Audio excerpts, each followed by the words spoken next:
The other kind of secret sauce, I don't give a crap. I'm at a different point in my life. I'm not going to tell you what you would like to hear. I'm going to tell you what you need to know.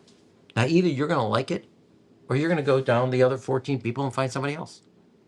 Now, a lot of people would tell you, oh, it's affordability. Why are you talking about education? Because it's going to be something I'm very focused on.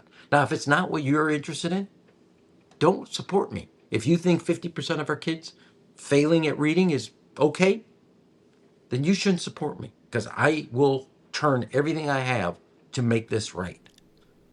Okay, so that is the one and only Rahm Emanuel. I think one of the most impressive resumes in politics, if I do say so myself. He's definitely mellowed out over the years, but you can still hear the fire in his belly. He is who he is, and he doesn't apologize for it.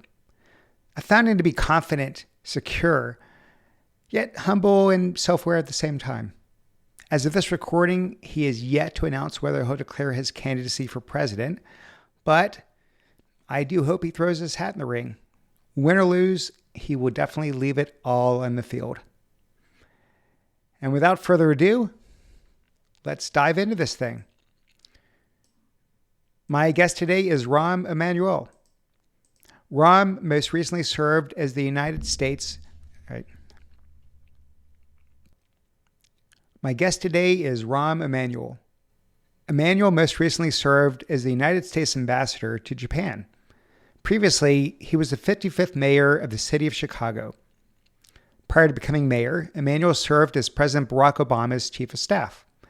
In addition to being the president's top advisor, Emanuel helped the Obama administration secure the passage of the American Recovery and Reinvestment Act of 2009 and the landmark Patient Protection and Affordable Care Act. Before serving as chief of staff, Emanuel was elected 4 times as member of the U.S. House of Representatives from Illinois' 5th Congressional District. Before that, Ambassador Emanuel was a key member of President Bill Clinton's administration, rising to serve as senior advisor to the president for policy and politics. During this time, Emanuel served as a legislative liaison to Congress and spearheaded efforts to pass several President Clinton's signature achievements, most notably the federal assault weapons ban, the Brady Handgun Violence and Prevention Act, and the Historic Balanced Budget Act, which created the Children's Health Insurance Program and expanded the healthcare coverage of 10 million children. Emanuel graduated from Sarah Lawrence College in 1981 and received a master's degree in speech and communication from Northwestern University in 1985. He is married to Amy Rule, and they have 3 children.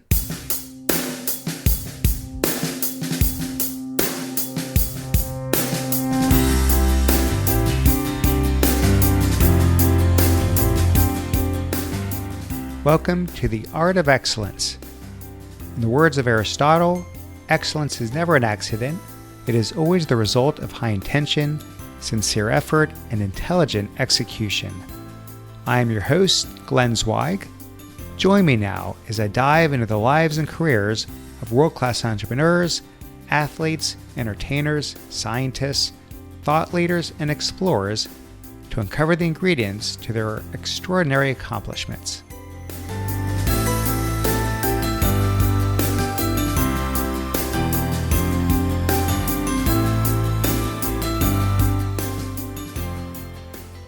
Rahm, welcome into the show. No, thank you very much. Thank you. Now, just for those listening, I asked you what I should call you. You said whatever I want, including Rahm. So You should see what my family calls me.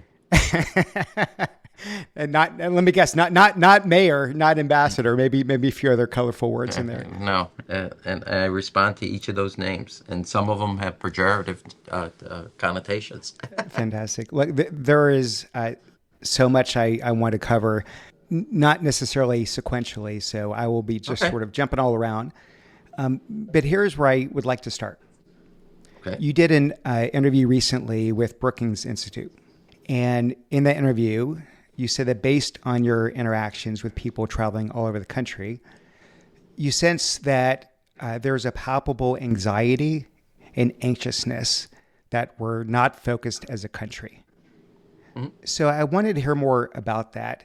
I know there's a myriad of issues, of course, that we're grappling with, but what's primarily fueling that anxiety, do you think? Well, I think one, there's an anxiety, and then it's spiked by the fact that Washington is AWOL from that anxiety, Okay. and that but I mean that seriously. That there's an anxiety about today and tomorrow, and it doesn't seem like anybody in a position of authority, responsibility is actually paying attention to it. So it's kind of elevates. It's already heightened, and it gets kind of Red Bull spiked. I don't want to try to kind of unpack it, but I think people are most concerned with their ability that their lives have now gone paycheck to paycheck. They always had kind of some, for lack of a better way, some kind of shock absorbers in their society, and they had achieved some sense of a middle class life, Hmm. and now they're just struggling to stay in it. And from buying a home and affording a home to saving for their retirement, their kids' education, and their health care, that has become a struggle, not something they have achieved or whatever. And then kind of, I suppose, adding on to that, be able to do things for their family that are above and beyond day to day. But so they have gone from kind of that cushion and shock absorber to literally paycheck to paycheck. The healthcare, rather than becoming a kind of a peace of mind, is now a nightmare. They're taking money out of their 401k, not for their retirement, but to make ends meet day to day. Their kids were they struggled for to make sure they could afford an education rather than be on their own. They've now live in the basement, and so parents aren't able to kind of move on to the next chapter of their lives. And they're also seeing their kids that they sacrificed for not move on to what they hoped for. And the house and the home, both for their kids who can't afford their own. As you know, we've gone from 26 to 40 in less than a decade of first-time homeowners. But all the costs associated with their home, everything that their self-image is tied up with, is crumbling. And so the pillars of a middle-class life are broken. They're not kind of weakened. They're broken, and they don't see it for their kids, and they don't think anybody is paying attention. And then add on to that AI, the world, the speed of the world, and you got anxiety. And it's caffeinated, not decaf. Yeah. So that's what I mean. And Yeah. and the other thing is, there would be another layer, if I could, and I don't know if I'm seeing this because this is what I think or I Hmm. saw this. So I want to be careful that I don't want to be projecting, okay? I said this, it was great being ambassador to Japan. I learned a tremendous amount about both Japan as a society, about the Indo-Pacific and the geostrategic challenges there. But I probably learned as much, if not more, about America being away from America and finally being able to see it from a distance. I used to joke with my kids, because Japan's 12 hours ahead, that, I've already been through Thursday. Don't get out of bed. It's not that great a day. So, I joked. But we grew up, I don't, I'm projecting, I've only known you now a whopping 6 minutes, but Yeah. at least we grew up with a kind of an ethos as a country. Failure is not an option. And that, America, kind of that, whatever it is, we will tackle it. And I kind of watch this country from a distance. I come back and I see it. We have accepted failure as a norm in a way that we would never have accepted it growing up. And what I mean by that is, and this is again, I want to be careful that I may be projecting, and I don't think I am, Hmm. because I've noticed this and I notice it around. 50% of our kids can't read at grade level. Half your country's future cannot read. And fourth grade's not getting easier. And nobody, not the President of the United States, not governors, not mayors, are calling an emergency meeting like we did in the 80s with Bloom's Nation at Risk. And you had major governors like Bill Clinton, Winters, Hunt, Riley. They didn't know what to do, but they tried these things that started to turn and move the needle correctly. Today, nobody, no, well, my kids are okay, so whatever. And they just kind of given up on everybody else. And the reason I went to Mississippi 9 months ago, and a month from now I'm going to Louisiana, whose math and reading scores are above pre-COVID level, the only state in America. is I don't think we can give up on another generation. We've done this on energy. We've done it on research and into kind of the next innovations. We have, as a country, kind of accepted that, I don't know if I want to call it failure, but that basically we're raising the white flag and we have kind of stopped working at getting better and winning. And to me, that kind of attitude, and I don't think the American people have given up, but I feel like they think we're giving up the game without even trying. So those are the kind of my observations. Okay, fair enough. I want to come back to education. I want to come back Oh, to don't you Japan. worry. I'm not letting you get far from A it. little bit later. Okay. It's my passion. So I want to just quickly touch on Zohran Mamdani's recent mayoral victory in New York. Sure.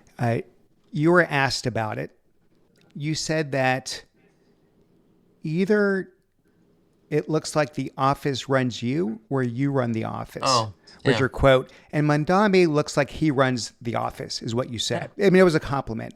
So unpack that a little bit. What do you mean by running the office? What does that mean? Yeah. So I was senior advisor to President Clinton. I don't want to go through the resume, chief of staff to President Obama. I was mayor of the city of Chicago.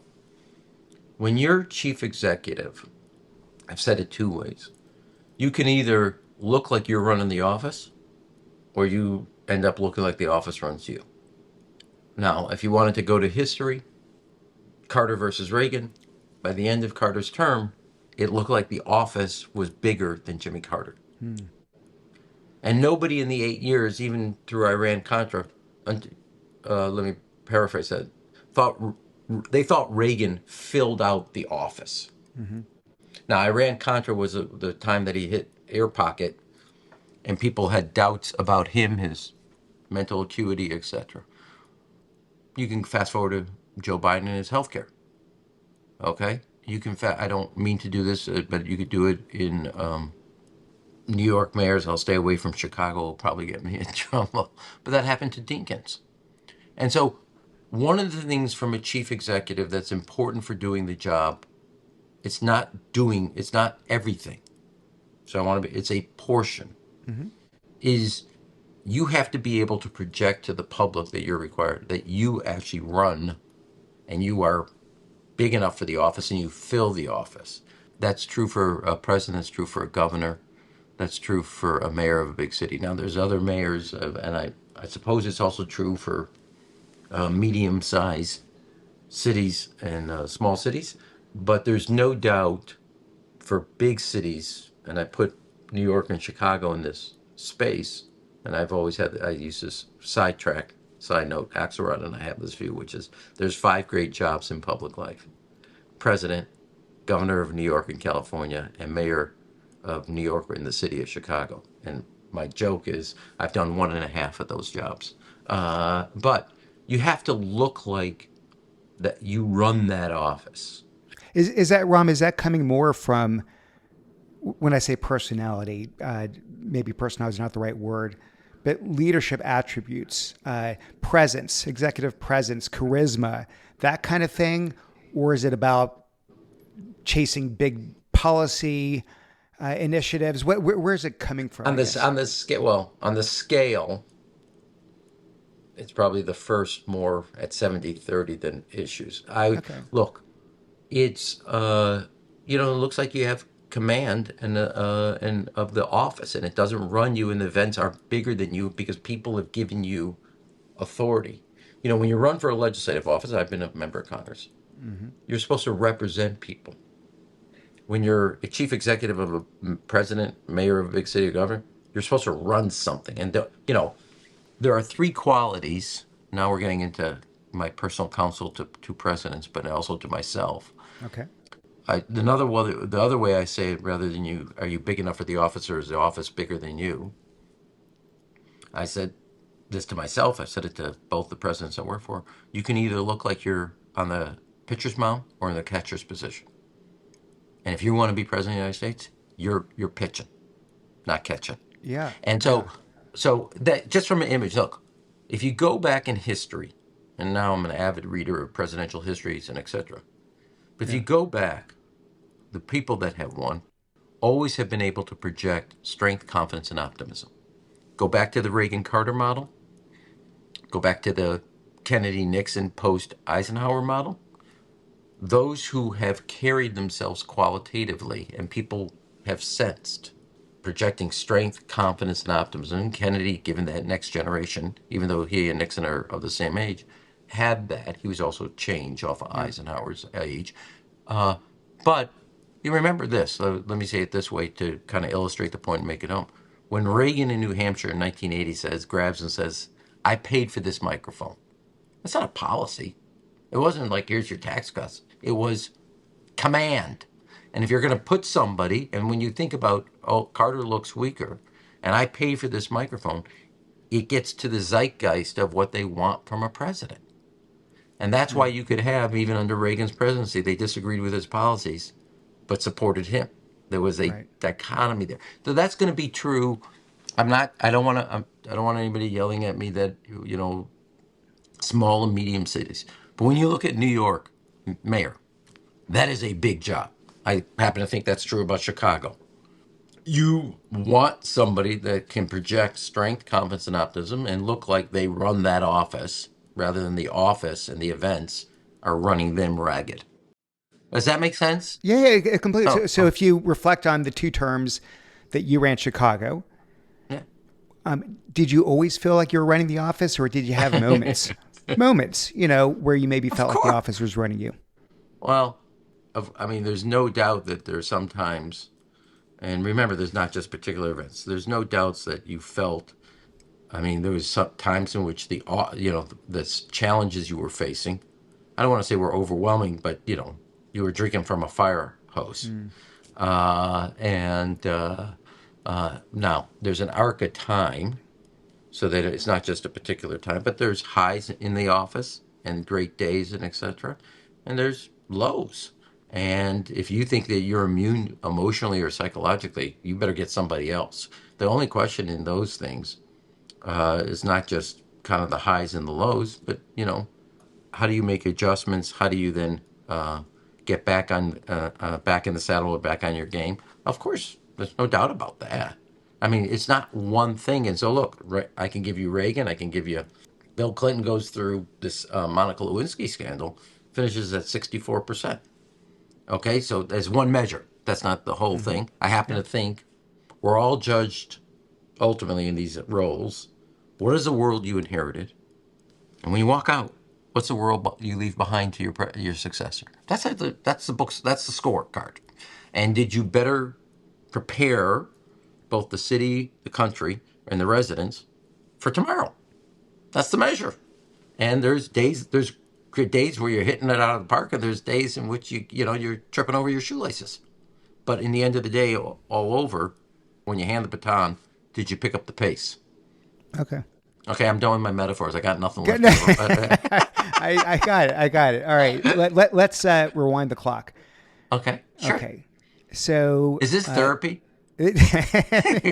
I'm an unpaid, unqualified therapist. Yeah, I can't wait for Blue. I can't wait to submit this to Blue Cross Blue Shield. Get ready for the therapy session, because there's a lot about your childhood I want to unpack here. So your father taught you and your siblings to play chess when you all were growing up. And your brother Zeke, the older brother, wrote in his memoir, and this is a quote: "These games reinforced our tendency, our natural tendency to be aggressive in whatever we set out to do. Life was about competition, and if you couldn't finish at the top in one pursuit, you found the game where the talents allowed you to win." So it sounds pretty intense. Did you feel a lot of pressure to perform at a high level at that age? Well, it's interesting. Zeke would say chess. We did have to play that, and we also played checkers. I would actually have put the dinner table.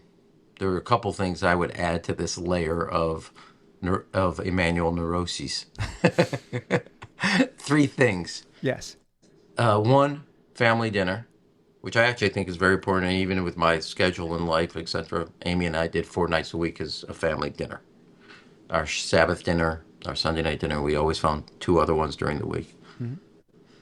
Because that's where dinner conversation was, and that's where you had to be prepared for current events, and you had to be able to argue for your point of view. And my parents encouraged argument and debate, and you had to be able to sharpen it. Second, you don't know. I'm surprised Zeke didn't say this, but it's probably revealing. It was for me. This was so we had a front door and a side door. The side door is how you walked into into the house. That's the main door is off the driveway. That's the door everybody used. It goes right into the kitchen. On the side of the wall, about 3 feet in, is the refrigerator. On the side of the refrigerator, Mom put the 3 report cards. And whoever walked into the house, friends, family, guests, everybody, you saw Zeke's, mine, Ari's report card. And the only time that report card came down is when the next report card came up. So our whole lives growing up, everybody saw your grades.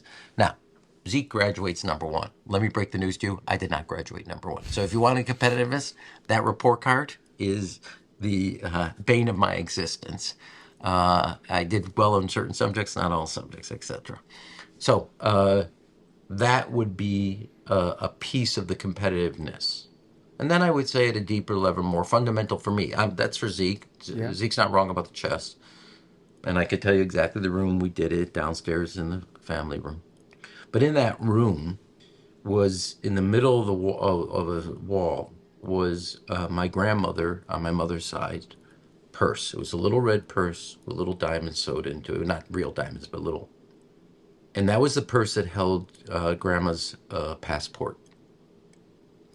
And above that purse, in a frame, was my grandmother, my 2 great aunts, Auntie Ida, Auntie Giddy, passports that brought them to America.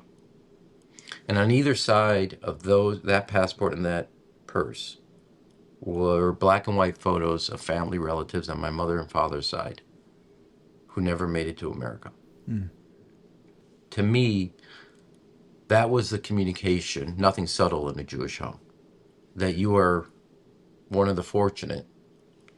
I happen to think being born American is winning the lottery ticket of life, and that you are not to screw this up. Mm-hmm. And so whether it was chess, dinner table conversation, report cards for anybody and everybody to see, or the 18 eyeballs that are on you at all times, my parents gave us a sense of love, but high expectations to achieve. That you are not to waste this moment and not to waste your life. That whatever you choose to do, and I had disagreements with my parents about what I was going to do in my life. Yeah. Whatever it is, you're not to be average. Yeah. Well, I've actually heard you describe yourself as a bit of a screw up when you were younger. And you sort of even here, you didn't use the words, but you sort of alluded just now to the fact that, well, you're no Zeke. And so, by the way, apparently getting more B's than A's is qualified as, quote, screwing up only in the Emanuel household. Because my understanding, it wasn't like... I didn't say it was just B's. Let me just be really, I did not just, there was topics that I did well in and other topics I could give a crap about. But here's what your father said. And I think this is also coming from Zeke, so you can fact check me on this. But he said I knew that I was going to have to go through family history with you, I would never have scheduled this freaking show. This is great. This is fun. Come on. He said, Rahm always tries to get the maximum for the minimum. Correct. That was Dad's... meaning exactly that. But that I had this... path of least resistance? No, I had this calculus that would instinctually, it was not like I thought, I would like look at something and I would go, okay, how do I get the most by doing the least? It was purely energy exertion for gain. I used to have this comment, and it's funny now that you're saying this, I'm thinking of this. One of the challenges of being a mayor or chief executive, chief of staff, is you have to evaluate exertion to benefit. And what does it mean? Because you can't, not everything's an A, you can't swing at every pitch. Mm-hmm. Okay? So I used to say, what is the pain to pleasure? And I just said, look, everybody knew this when I was mayor, that when it came to kids and education, I will spend all my political capital to get it done. Mm-hmm. There are other things, I'll take 60% and that's a win. And you have to evaluate, where does this sit on your pain to pleasure? Classic example in the inverse, It's been recently noted after we had that I'm the only mayor that said no to FIFA.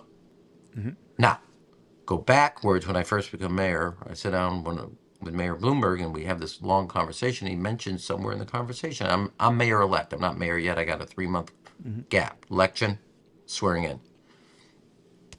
And he mentions how tourism is one of the quickest way you can create jobs, economic opportunity in the city, etc. So I immediately come from that meeting. I said, guys, look at the tourism stuff. I want to understand this because it never comes up anywhere in the campaign or sort of. And I find out Chicago's just definitely fighting way below its weight class, way below. And I also then make sports a big piece of that. And we get the NBA All-Star, we get the Major League, all this other. So we get first time New York, the NFL moves the draft out of New York after 40 years. The first city is Chicago. And so, but when FIFA comes and they offer me, they say all these things and I look at the economics. And remember, I'm hunting for big sporting events. Yeah. I say no to FIFA. So, pain to pleasure. I realized that they were asking me to front load all the costs, and they would get all the benefit. And I said, I'm not doing this. Even though, and they said, well, we'll give the city will get great marketing. I said, I don't need you for marketing. Chicago's doing fine without you. Why are you getting the money and I'm actually paying the bills? And there was a story just last week in the New York Times about like Kansas left holding the bag and FIFA hasn't paid him the money. So that's pain to pleasure. But shortest school day, shortest school year in America is the city of Chicago.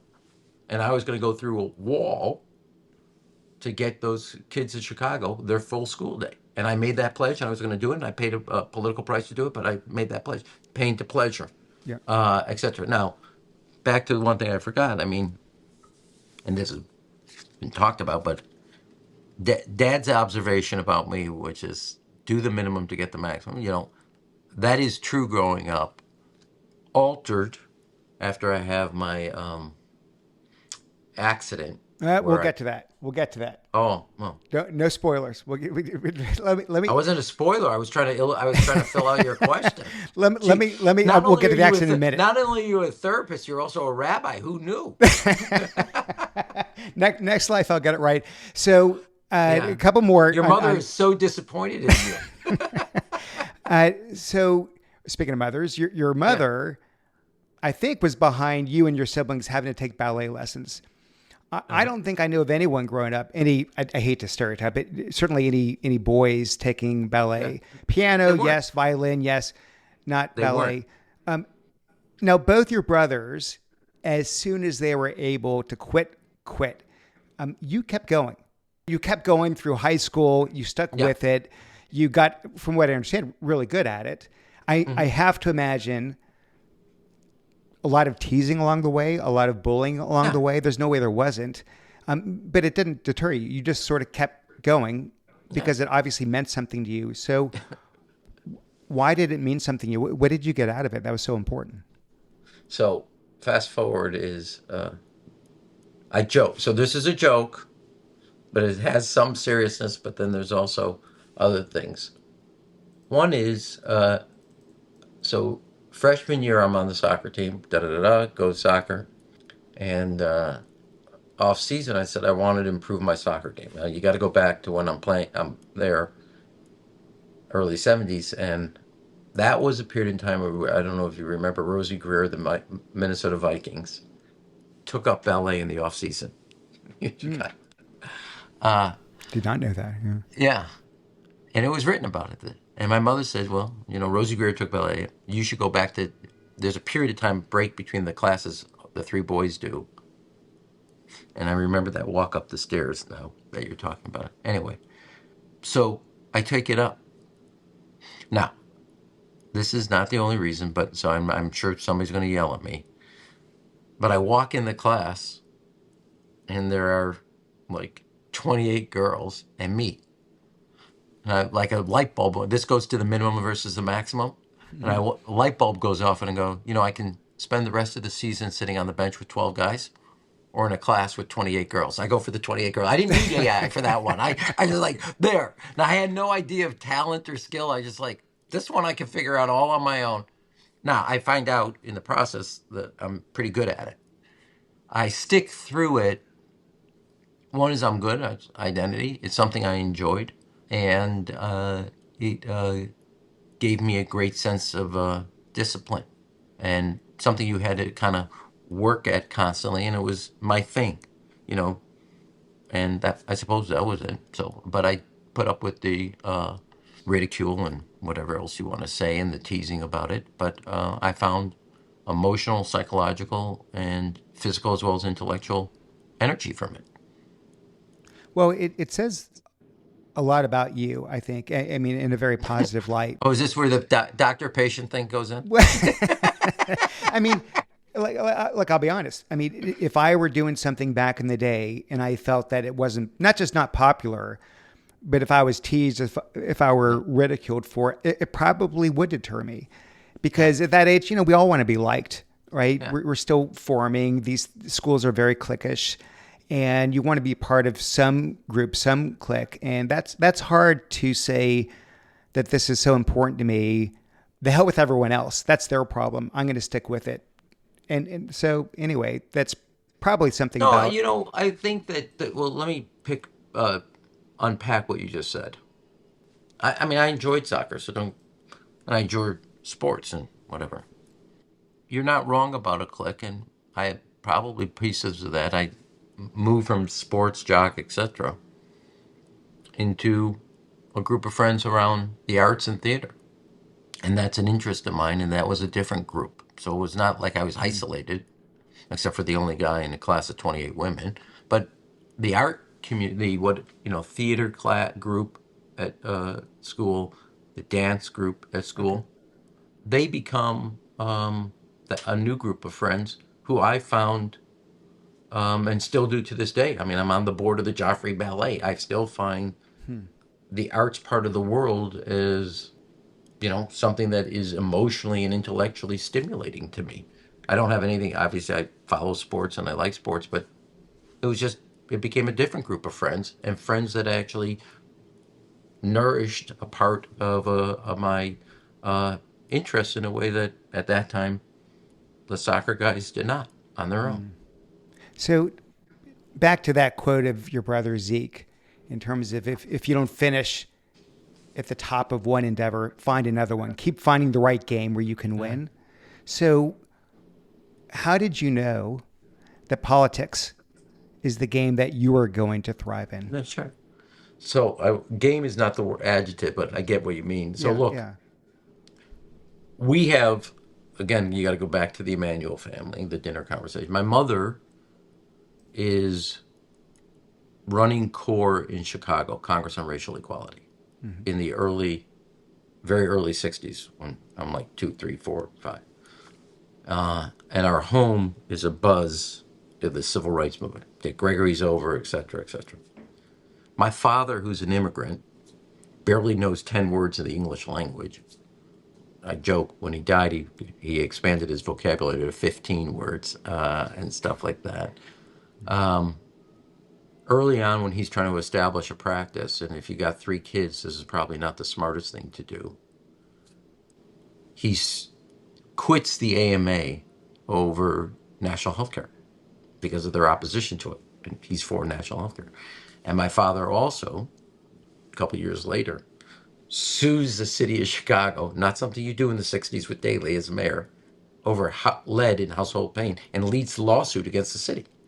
So political, social, and my grandfather on my mother's side, who brought the family to Chicago, and is very active in union politics of the steel workers, etc.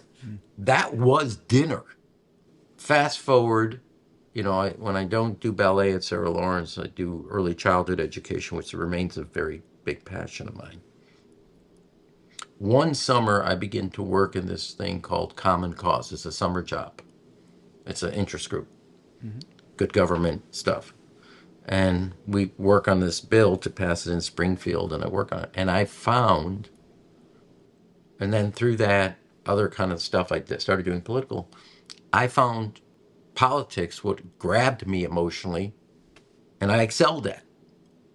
Now, a friend of mine who's still a dear friend. She was my ballet partner and good friend of mine. She's still a dear friend. She said, "Oh, we all knew you were going to go into politics." I did not know, but that was obviously current events. Clearly, was something I was interested in, and topics. But that job led to another job, which led to another job, and that became when I got out of college. Well, my senior year, between my junior and senior year, I worked on a campaign, and went from the candidate's driver to finance director. He loses, but my interest in public service and politics is there, and I discover that I'm really good at it and working at that point, which was just campaigns. That becomes the journey and the path I'm on for that. And then off to the races. Okay, Yeah. we will now discuss the accident. You know, it's interesting when I mentioned to some people that I was going to be interviewing you. One of them said, "Oh, ask about the finger." And I said, the finger, what are you talking about? They go, "Don't you know that he's missing part of his finger?" I'm like, "No, I literally have known you or known, of you for, easily a couple decades and never saw you, I guess, in an interview, a video interview where I saw the finger." So, and for those listening, if you've maybe eaten a meal in the last hour or so, Do not listen to this. but yeah, it was a very traumatic experience, and I think one that shaped you. So I think it is important to cover it. Oh, no Yeah, doubt about so it. go for it. So it's the last semester of high school. Gonna go make money for college. I had worked other summer jobs, and anyway, I was working as a meat cutter at Arby's. I was on the last shift, so I had to clean up the blade, the round blade, and the manager forgot to tell me about the metal glove. So I'm cleaning the blade. I'm cleaning underneath the blade. Anyway, cuts it through my finger, very deep. I wash it, clean it, wrap it up.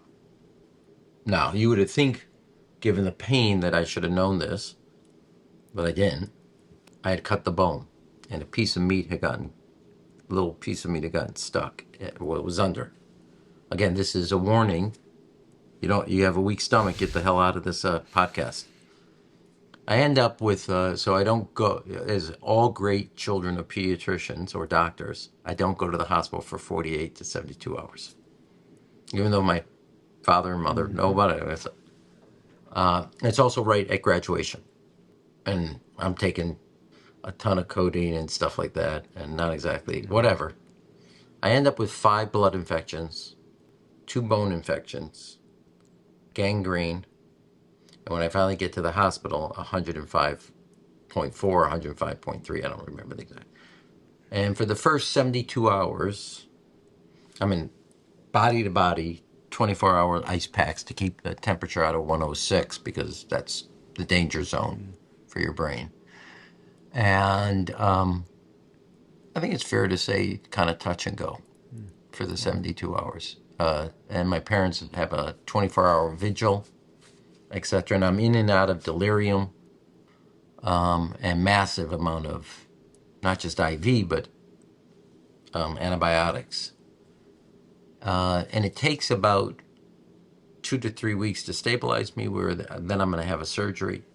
But in that first 72 hours, there was a debate to just take my hand or up to my elbow, my arm off to stop the bone infection that was spreading at a rapid pace. I'm in the hospital for a total of 7 weeks. It's the summer before college. 3 roommates during those 7 weeks die in the middle of the night. And then for me, the first 72 hours were touch and go. Now, if you get past so for me, this was a seminal moment. As I said earlier, I'm a bit of you could say, screw up in high school. I excelled at what I wanted to excel at and didn't try what I didn't want to try. And it's not like the clouds part, the sun ray comes through, and Beethoven's Ninth play. But over the arc of the 7 weeks, and there's a desire by the doctor not to let me go to college, but to cancel college, postpone it. to stay under observation when they're thinking about letting me go after the end of 7 weeks, of which I said that's not going to happen. But anyway, a light bulb goes off that if I'm going to, having been nearly dead, that if I'm going to do something, I better make sure I use all of my life usefully. I don't know, it's just like some transformational. And again, it was not in a single evening. It was not like but you don't sleep very well at a hospital. But at some point, there's just a mental emotion switch. And I suppose nearly dying made me appreciate life in a way that I hadn't to that point. And also, beyond me, growing up, I wanted to kill Zeke. And Zeke, every day, he was doing not a residency, but he wanted to go to medical school, so he was working somewhere downtown. He would come at 5 and stay at the hospital for an hour or so. Ari and I, who shared a room growing up, were very, very close. Ari couldn't handle it emotionally, and my parents sent him off to Israel to be on a kibbutz, etc., because he was an emotional wreck. So it was not just, it was most impactful on me, but it was also impactful on my brothers and our relationship and stuff like that. So at the end, Todd Davis, who was my infectious disease doctor with Ari Ogev, says we don't think you should go to college. And those were the days you have the intravenous, on a separate thing. And it was a glass jar. I took the pole and I threw it at the doctor. And I said, I'm going, and you can just kiss my ass. And I said, I'm not talking about it. I said, I'm out of here. He goes, you can't discharge. I said, I called my dad, and they called my dad, rather.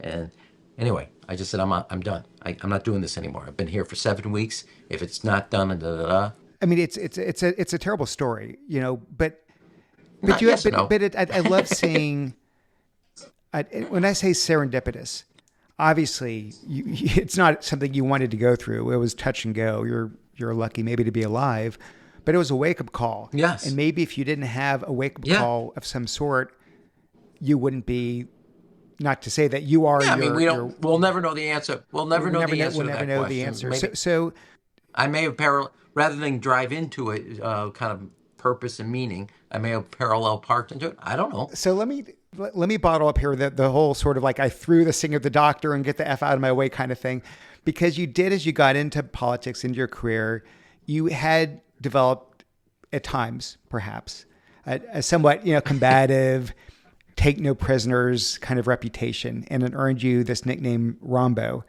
back in the day. Yeah. So I'm sure in a lot of ways the intensity must have helped you get things done. Did it ever get in the way? Of course. Yeah, without a doubt. But, life is one giant learning experience. And you learn from your successes and you learn the most from your failures. And that was a big failure. Nearly dying and being, you could sit there and say not going into the hospital immediately or whatever, but that was, or nearly dying. There's, my other part of my career, first, Amy and I are dating before I leave to Little Rock and whatever, and so on and so forth. She, when I get to the White House, she's still in Chicago, and she's going to join me for this great 4-year experience, etc. But, I had to convince her, and she has her own job, her own life, etc. My whole dream in life, coming out of college, was one day I was going to work in the White House for a president I believed in, and that was going to be the pinnacle of my career. That's what I wanted as a goal. So in the early days, I told the First Lady, Hillary Clinton, that I didn't think she should fire the travel office. Probably not the greatest career move, telling the First Lady she was wrong about something. I fast forward because Amy arrives, and I had been told, and this is an example, they wanted to get me out of the White House. First Lady wanted me out. Mac McClarty, the chief of staff, says you're to be let go. And this was my dream, and it ends in 6 months. And Amy arrives. We don't have a place to live. She has no job, and I just lost the job for the reason she moves to Chicago, gives up her job. Now, I don't know. This is a classic coming out of this experience years later. because I would have killed somebody as chief of staff. I looked at Mac McClarty when he tells me this, the chief of staff, and I said, "You can't fire me. Only the president of the United States can fire me." And I don't know whether I didn't premeditate think about this, but I knew that what I had done for Bill Clinton, he wasn't going to throw the towel on me. I must have known that because I said it to the chief of staff that you can't fire me, which, let me say this, years later when I'm chief of staff, I'd have told a punk like me to get the hell out of my office. You are fired. I'd have, throttled a piece of crap. And that becomes, okay, you won't be political director. You'll be director of special projects. And I get basically in a smaller office, and offices measure your Yeah. significance in a play school phone. And I take on a series of assignments and earn not only back my way back, but pass it. And I then become senior advisor to President Clinton, is replacing George Stephanopoulos in his second term. But somewhere in that take no prisoners, I looked at the chief of staff on that evening at 8, and I just said, well, you can't fire me. And I don't know what made me say that. I don't know where I thought I had the chutzpah to say that, the Yeah. balls to say that. And I said it. So do I take no prisoners? Yeah. Did I make mistakes along the way? Sure. I took some people that should never have been prisoners and I made my mistakes. Yeah. Of course I did. But let me say this. When Bill Clinton wanted to get 10 million kids health care, wanted to get the assault weapon ban done, when Barack Obama wanted to get, ACA health care done or the financial reform done, yeah, I take no prisoners. Damn right. And I got a lot of trophies to show for it. That 10 million kids today have health care that never had it before. We have the Brady bill, the assault weapon, never existed before. We have a minimum wage, never existed before. Financial reform, even though this president and the ACA is walking away from it. Yeah, I have a take no prisoner. Have I moderated over a period of time? Yeah, but that drive and insurance, I mean, just take the assault weapon ban, passed by one vote. I was not going to let no be an option or failure. Yeah. I mean, look, every aspect of our personalities has a double edge to it. Sure. Your strengths are your weakness. You've done so much. It's such a varied political career. You've exercised leadership pretty much from every vantage point I can think of. So you're behind the scenes on campaigns, you're in Congress, you're in the White House, you're mayor, you're ambassador. So think about all these different roles. I have. If you had to point to one that brought out the best in you, what would it be? And was there one that maybe required you to change the most? Well, let me inverse the question slightly. The mayor is the best job and the worst job. It's the one you're most connected and the one you're most lonely. I mean, at the end of the day, chief of staff is I run things, if I may. I mean, when I got to Congress, although I passed the Great Lakes Restoration Act and the Elder Justice Act, my job is within my sophomore year, my second term, taking over making sure the Democrats win the majority. So I run things. That's kind of, and I run things, and sometimes I run over people running things. But as I told you about, education was actually one of the big reasons I ran. I took a graduation rate from 56% to 84%. Sean Reardon at Stanford noted Chicago was the number one best school at top 100 big schools district. Did I make mistakes? 100%. It's not a linear line. Yeah. And the mistakes were mine that I made, but I was driven to get a goal and etc. And I think the kids in Chicago are better off because of the things we did, and getting both also kindergarten and pre-K done for every child in the city that didn't exist before. But I also, I say this slightly joking. We have 3 kids, but it's true. I mean, it is true. We have 3. Amy said that if we ever had a 4th child, uh, you know, the names of the 3 kids are Zachariah, Alana, and Leah. She said she wanted to name the 4th Patience, just as a daily reminder of a value. As my joke back to her is, patience is a waste of time.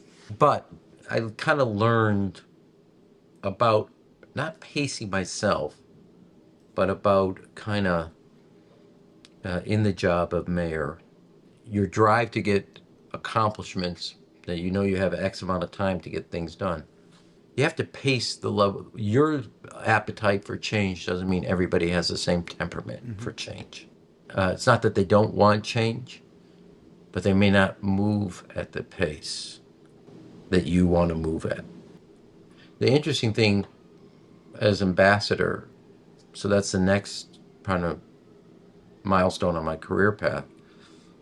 But look, I mean, I think everybody, I mean, Ari and Zeke privately, they talked about Rahm's going to fail at this. I mean, Rahm ambassador to Japan, this 900 year, more than 900 year country with this rich history, etc. Now, I joke that I was ambassador for 3 years, but for Japan, it felt like 30. But, but it was I mean, and this is a case where, I was getting all this advice from people that were Japan experts and all this. Oh, you're going to have to do this. You're going to have to change that. You can't do this. You can't do that. And I made a decision, you know what? I'm not going to be something I'm not. I couldn't do that. Now, diplomacy is just a different game of politics and power. And if you know politics and power, you just apply it differently. And I figured it out, and I know where the relationship ended where it was before, where it ended after, and how people in Japan and the society as well as the government felt about what we had done together over those 3 years. So that too was a learning experience, because it was not, look, I'm aware that being a diplomat to a country and a society with their own culture and values that was clearly different from mine was going to be a challenge.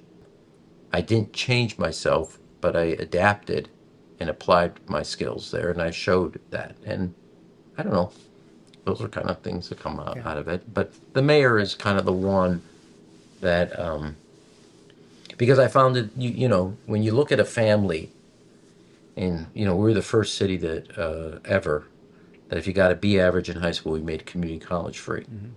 And you look at the joy of a family, that parents don't have to pick between a second mortgage or a second child getting a college education because they can't afford it, and the joy in their eyes, and you know that something you had done had allowed the success. There's nothing like that in life. On the other hand, you make your own kind of challenge, you make your own kind of mistakes, and that kind of comes and reverberates. So all of it comes true. As long as you touched on your time as ambassador, Mm-hmm. was there any one particular either institutional or cultural strength that you saw in Japan that you genuinely believe America has either lost or neglected? Oh, yeah. Glenn, when you were and I were going through COVID, we would wear masks to protect Mm-hmm. ourselves, right? Japan wore masks to make sure the other person doesn't get sick. It's a sense of community. That is a totally differently mindset of responsibility you have to the other person in society. So I mean, I joke about this, but I don't know where we were early on during our tenure, but there's COVID. There's a guy rowing a canoe in the middle of the water all by himself, and he's wearing a mask. Nobody can get sick. But it's a culture of Mm-hmm. responsibility to the community rather than to just oneself. Now, the best manifestation, which I love, I'm mayor, and I think my 5th year of my 8 years, I set up what are called safe passage routes.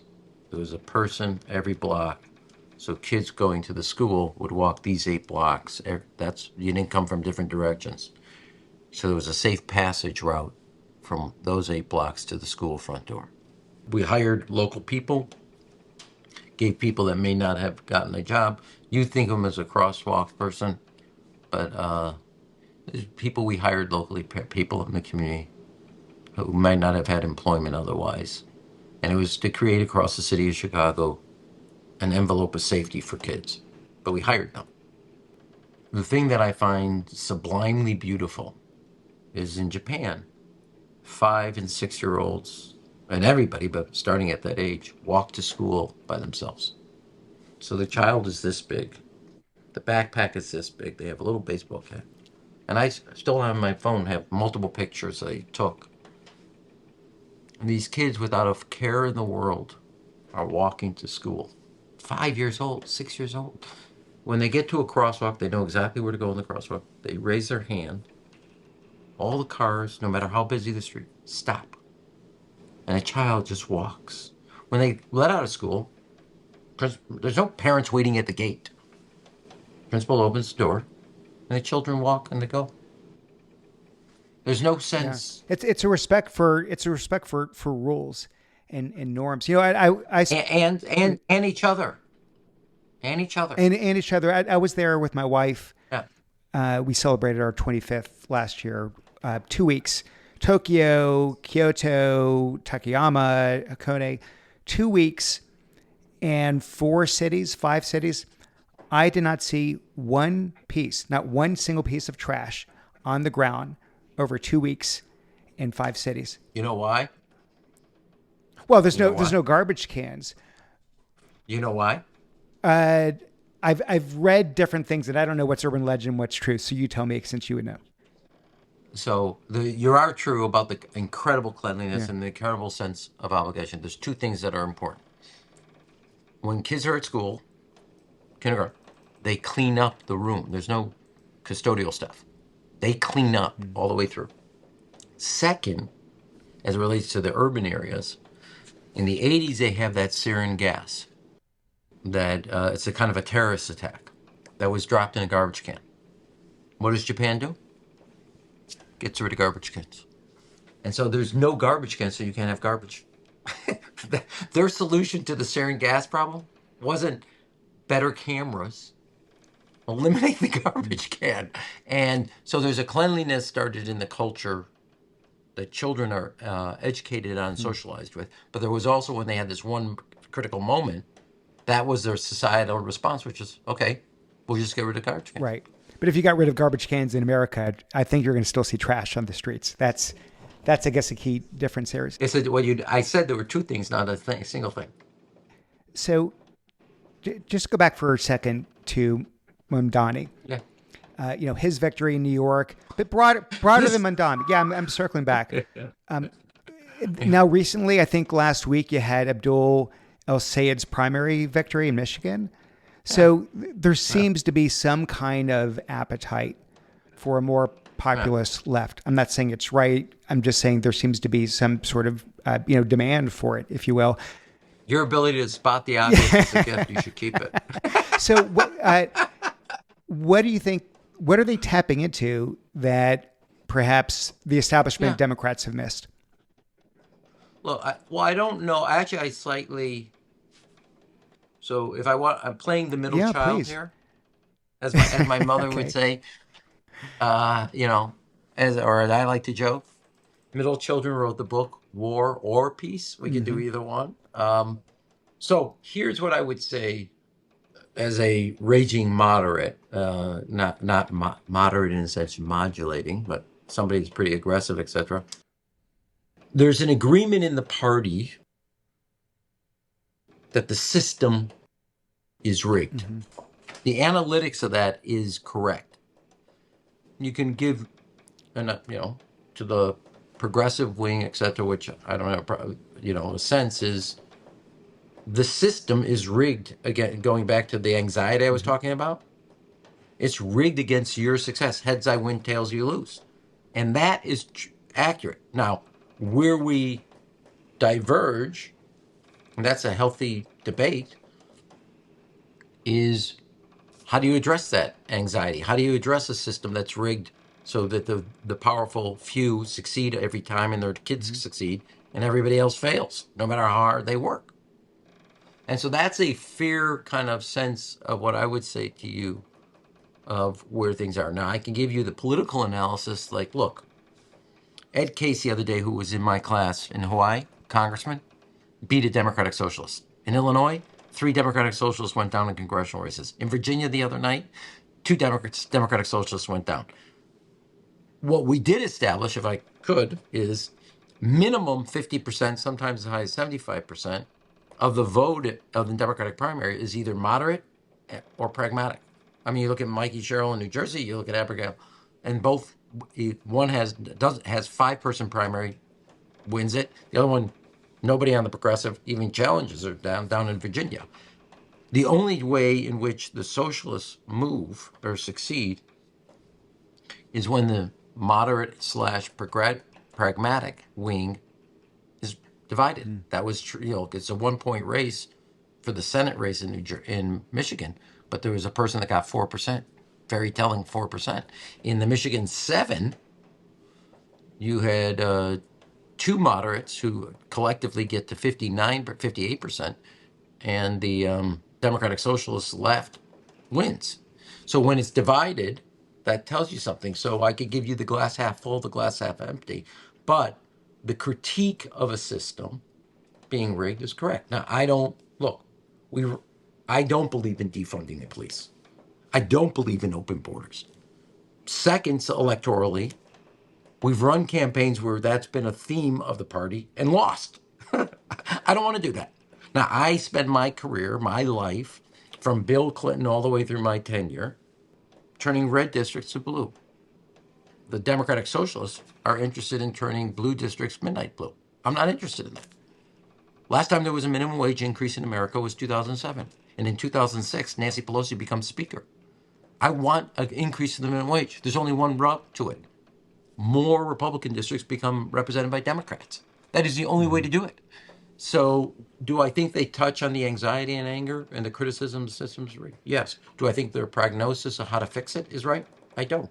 And I don't think you'll see it in Wisconsin today. A person talking about Thanksgiving is a wrong kind of a holiday, that we, America, deserved 9/11, that you got to defund the police or create open borders or get involved in a bunch of cultural issues in which you're on the wrong side on an 80-20 issue. I'm sorry. I like Thanksgiving. It's where I get to argue with my family. I love it the most. I mean, and the other thing is, now to be back to the pragmatic political hat, this election is set up to be a referendum on Donald Trump and the Republicans. And anything that distracts from that is malpractice in politics. I don't want the country is angry, rightfully, at Donald Trump, and angry that the Republican Congress is a rubber stamp to these policies. That is the message. And if you win elections and you get the gavel, you get a minimum wage increase. You get better health care. You get a retirement plan so you don't have to take money out of your 401k. You get to actually put money in it so you can save for your retirement. I'm sorry. I believe in winning elections so you can put in place the policies that you think enhance and strengthen people's life. I do not think Nancy Pelosi, Hakeem Jeffries, or Barack Obama are the existential crisis, where the left does think they are. I happen to think Donald Trump and the Republicans, given what they're doing, are the existential crisis. And that's where we differ. You can think Barack Obama was the problem. I don't. I think Donald Trump is.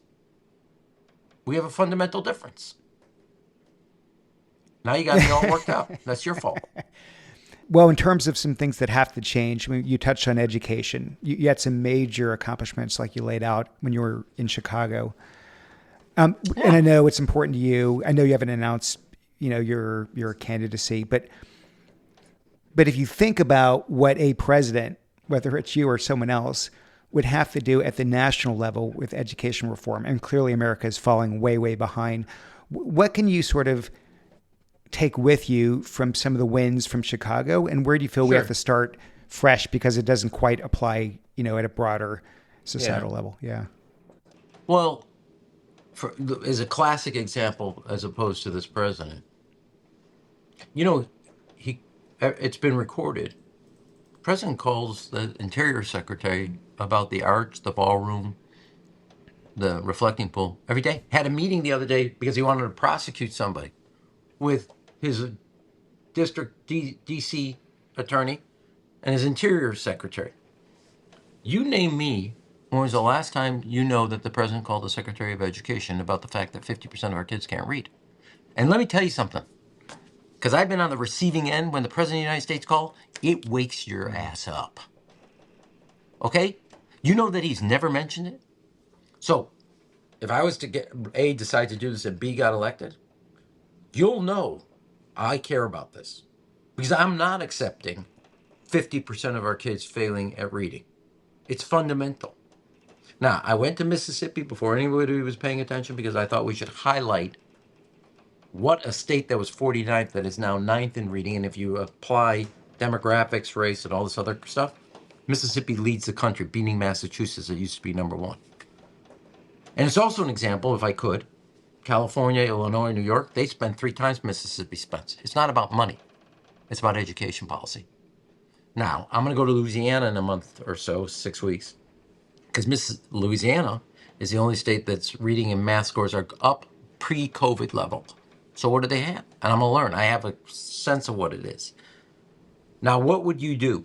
At one, elementary level, besides kindergarten and pre-K that I believe early education, return the elementary years to the fundamentals and bring accountability into the system, both not only teacher, but parents, principals, and the school itself. So there's a culture of accountability and responsibility, and that's a good thing. Democrats walked away from it. Big mistake. There's also a sense of teacher training and curriculum that both Louisiana and Mississippi have that I think is a big crux of this, besides being on phonics, the science of reading, not the arts of reading. The high school years, actually, we've done this in Chicago, and not by plan, but I say we, Dr. Janice Jackson and I. But there are 3 things, and we reinvented the high school years from a diploma-driven process, which hasn't changed since the turn of the century in the 20th century, to a college career preparation. 3, and we didn't have a plan, but when I look back at it, this was what came about. As I told you, first city, you got to be average, community college was free. We set a goal 50%. I would make it 100% if I was decided to become president. 50% of our kids in Chicago graduated with college credit in high school. I would set a goal, a minimum of 15 credits in high school of college classes. So the high school and the community college, through dual credit, dual enrollment, merge as a single. And kids, especially like Chicago, poor kids, unlike your children or my children who grow up with the knowledge and expectation of college, they get the confidence that they can handle something and do something that may not be in their worldview and socialization. Third, the most important thing, most important, and something no other school district tried, and we did it, and 98% of our kids succeeded. You could not get your high school diploma without producing a letter of acceptance from a college, community college, a branch of the armed forces, or vocational ed. So when you graduated, you were built into your freshman year was the expectation of what are you going to do next. Now, I will be honest, and again, 98% of our kids accomplished it. 84% of the kids in Chicago come from poverty. There are kids in Chicago, and this is true across this country. Unlike your and my kids at 18, they're going to be telling you where they're going to go to college. There are kids that are not sure they're going to be alive at 18. There are the kids that were not thinking in 4 years increments, but were thinking in 4 days, 4 weeks. Building into them an expectation that the school supported. I hired a ton of college career advisors. At 18, you're thinking about the next chapter of your life, not whether you're going to be alive. And reinventing the high school was probably the single biggest thing, and that drove 56% to 84% graduation rate. 67% of our kids ended up going to college and community college, meeting the national average, even though their economic demographics was not that. I've said this, that the other piece, we spend $38 billion on detention centers nobody wants. There's 1,200 community colleges across America that are the backbone of a middle-class economy. That's where the secretary becomes the office manager. That's where the nurse becomes the radiologist. That's where they go to get trained. And many, many others. I've seen it in La Crosse, Wisconsin, Spartanburg, South Carolina, in Chicago. Take $8 billion of that $30 billion and modernize that community college system. A board of the corporations in the area, a new curriculum relevant to that employment opportunities in the area. Could be some of the physical layout of the schools, etc. Make sure that every school has a 16-week kind of stackable degrees so you can go up the economic ladder. And then most importantly, that the community college has a partnership with the high school or high schools in the area doing dual credit, dual enrollment, so each of the kids are getting towards that 15 college credits. That would modernize that. And then I laid something out at Dartmouth on a BA on making college more affordable and accessible with different ways to save money, etc. If the kids assume don't get 15 credits but 20 in high school, they can get their BA in 3 years, not 4. Save mom and dad an entire year of tuition. Cambridge and Oxford, your BA is 3 years, not 4. There's nothing 10 commandments about 4 years. Now, again, it re-incentivizes the modernization and reform of our high school years. But we live in a time, Glenn, where we earn what we learn. You become a carpenter, you're going to make 6 figures, healthcare and pension. You go into the armed forces, and when you come out, you got a GI Bill, etc. We earn what we learn. And you're going to, probably in the military, you can be logistics, you can be emergency healthcare worker. A lot of opportunities there. But the one through line in every great period of American economic history, post-Civil War, land-grant colleges, turn of the century, universal high school education, post-World War II, GI Bill, Sputnik Challenge, the Science and Technology Education Act. The one through line in American history of every great period of economic growth, the one constant is when we invested in the American people. And and let me just say this, if you're not interested in that as a priority, I'm not your guy. Don't vote for me. But that is, to me, how we make sure that our kids, Air Force, electrician, nurse, mechanical engineer, I don't care. Whatever it is, we're going to make sure you have the skills and education to be the best. Yeah, no, I subscribe to it completely. It's so fundamental in terms of just the foundation, and you're having to play long ball, right? Because it's not a report card that you can measure, right? Back to your school, put on the fridge, right? Because the payout isn't in a quarter or even a year. The payout is over decades.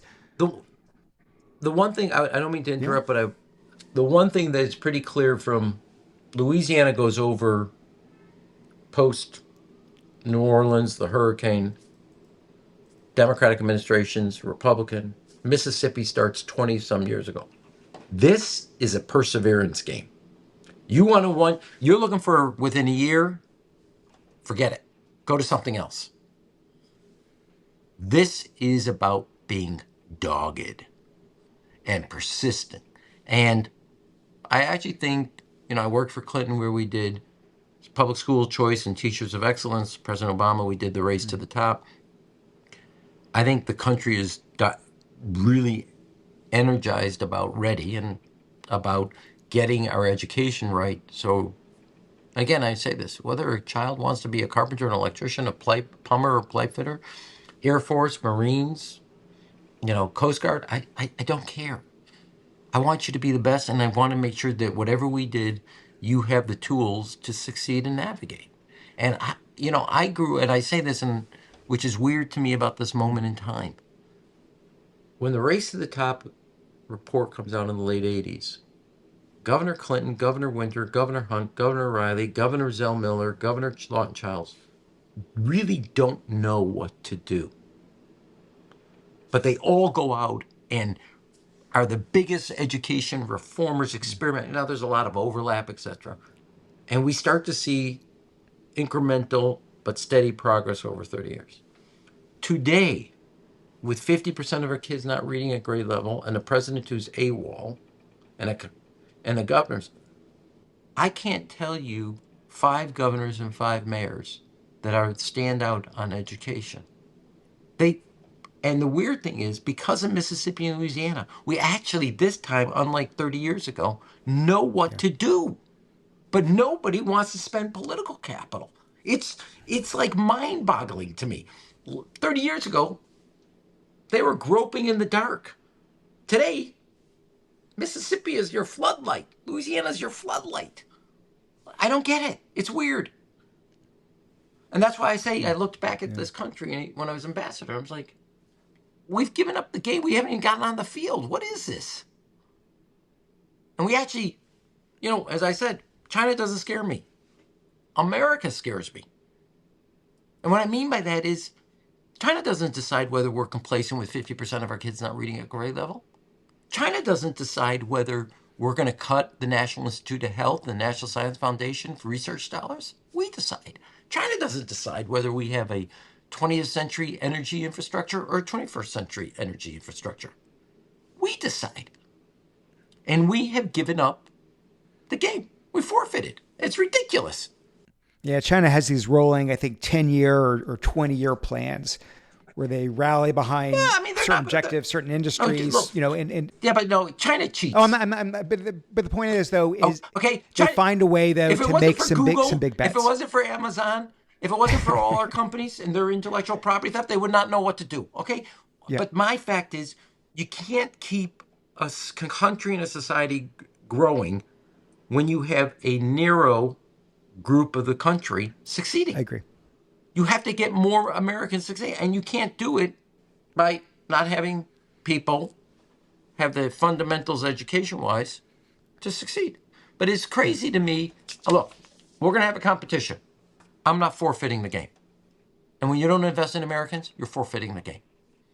So, the passion obviously is oozing through the computer here. You've said on a number of occasions, I've heard you say that you've never lost an election. And, you're interested in winning, not moral victories. So if you were to decide to run. I feel like this whole interview is I have to eat the words I've said before. But if you were to run, beyond having obviously Yeah. the right policy ideas, the right agenda, beyond that, what would have to be true for you to believe that you could actually win? What would have to be true? Well, unlike Congressman Mayor, and also either Bill Clinton or Barack Obama, or when I was chairman of the Congressional Campaign Committee for the Democrats, the one thing I know about presidential elections, and especially when you have 15 people, lightning's got to strike in the bottle. And when I say 15 people thinking about running, I joke, since you didn't bring up this quote, I said in 2024 we didn't have a choice. 2020 we didn't have a choice. This year it's going to be Baskin and Robbins and 31 flavors, and I plan on being Rocky Road. Okay? Look, as a student of campaigns and politics, the one thing I would say about the presidency is Trump's going to leave an itch. And not where the puck is today, but where will that puck be? And the itch, I believe, will put an overvalued emphasis, meaning the currency around candor, authenticity, and strength, in a way that it doesn't. Now, does everybody always like candor? Yeah. Does everybody always like authenticity? Yeah. But it's going to be heightened. Kennedy's youth and energy was the answer to Eisenhower's tired and old and 2 heart attacks. Clinton's energy was also the answer to Bush and Reagan's years. Obama was the answer to Bush in a lot of different ways. In many ways, Trump was the answer to Obama. Not many ways, it was. I happen to think nobody walks away from a meeting with me, goes, there goes weak and woke. You know exactly where what I believe, what I'm going to say, and I'm not going to back down. Now, the other thing is, and I believe that will be in heightened value. The other kind of secret sauce, I don't give a crap. I'm at a different point in my life. I'm not going to tell you what you would like to hear. I'm going to tell you what you need to know. Now, either you're going to like it, or you're going to go down the other 14 people and find somebody else. Now, a lot of people would tell you, oh, it's affordability. Why are you talking about education? Because it's going to be something I'm very focused on. Now, if it's not what you're interested in, don't support me. If you think 50% of our kids failing at reading is okay, then you shouldn't support me, because I will turn everything I have to make this right. Okay? And so I am at a point in my life, if, unlike mayor or Congress, that if I had lost, I would have, I embarrassed my family, if I failed chief of staff or best. I'm at the point, I'm going to tell you what I think you need to know. You're either going to be happy with it or not. And I think that freedom especially in a period of time where people are anti-politics, besides it being true to who I am, will be true to the moment as well. And that will be what I think. I know we've got to wrap. I always end the interviews with this question. The podcast is The Art of Excellence that we're on here. So the word excellence, what's it mean to you? Excellence, for me, means leaving nothing on the field. July 3rd, I opened up the Teddy Roosevelt Library. They had a 2-day, I did my session. And so I've read about a lot of Teddy Roosevelt, but I ended up doing a lot of reading. His quote about the timidness of the critic versus the man in the arena was a quote that on my desk I had former Mayor Anton Cermak, the one that takes the bullet for Roosevelt. That was his desk. I used it. I had a glass, and I had that quote dead center. When I was, it's not here, it's in my house, but it was also when I was ambassador, that I had it framed, and I had it on my desk.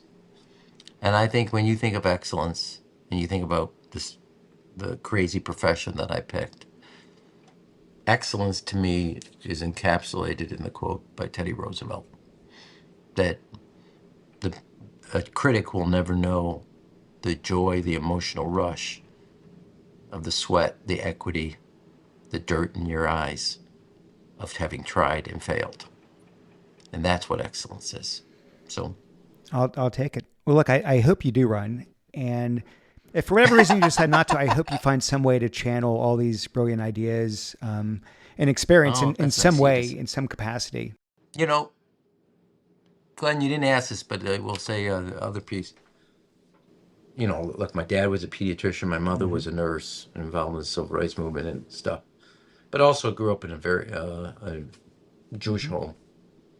And, you know, beyond the excellence and all this other crap that Zeke identified in my parents, which is true, all of us are imbued with the sense that we have to leave the world a better place. And saving one life, as you know, that Jewish rabbinical teaching means you save the world. And if you're going to spend the time here on earth before you're dust, to have given other people a chance to reach their potential, that's what life worth living. And that's what I'll do. And look, if I don't do it and I don't succeed, I got nothing but fly fishing ahead of me. That's not bad Fly job. fishing. You might need something more active. By the way, we didn't have time to get to it, but I did read and see your speech that you gave in Tel Aviv. And I'm sure a hard speech for you to give, just given your ties to Israel, obviously. But I would think, it was a really, really good speech, and it meant a lot to me. So I'm glad that you delivered it and have backed your word chutzpah to do it, because I'm sure there was some support, but not 100% support. And so, a lot of people, friends didn't like it. But look, it's interesting because Yair Lapid, who's a leader in Israel, just gave a big speech at the Atlantic Council, which he deals a good portion about Israel's isolation. And I called it pariah. He calls it isolation. But this is not a sustainable model. And I'm not running, as I said to you earlier on, look, I'm not going to tell you what you want to hear. I'm going to tell you what you need to know. You now know my position. The 14 other people, they have an obligation to tell you. The other reason they have an obligation to tell you, because guess what? When you get to the Oval Office, downstairs it's called the Situation Room. It comes with the job. You better know your way around the world. The other thing is, I'll just say this, is I do care about the country and I care about the alliance. This is not what the Prime Minister has done, and what the Palestinian leadership hasn't done, and the rest of the Arab world, and now the American presidents. This is not sustainable. And I offered a set of ideas. You don't like them? Great. Tell me yours. And look, if you decide to run for president, the normal route isn't Tel Aviv, Berlin, Mississippi, and a bike trip across America. And I'm not going to do it normal. As I said, I got one last time. This is it. I'm going to do it the way I would think it needs to get done. Perfect. Well said. Thank you, sir. Rahm, really, I know we barely scraped the surface. It's now, after the hour and a half, it's ambassador to you. It's ambassador. Thank you for doing this. Yeah, enjoyed it. Thanks for listening. If you enjoyed the episode, here's my ask of you. First, if you haven't already, please subscribe to the show. You can find it on iTunes, Spotify, or your favorite podcast app. Second, tell a friend. Better yet, share it with all your friends and contacts on LinkedIn, Facebook, Instagram, TikTok. Honestly, wherever you hang out online is fine with me. Please leave me a review if you could on iTunes or Spotify or both. The reviews really do help. And finally, try to find one takeaway from this episode that you can apply to your own life. Commit to trying something, anything. As the saying goes, no harm in trying. I leave you with this one question. How do you define the word excellence?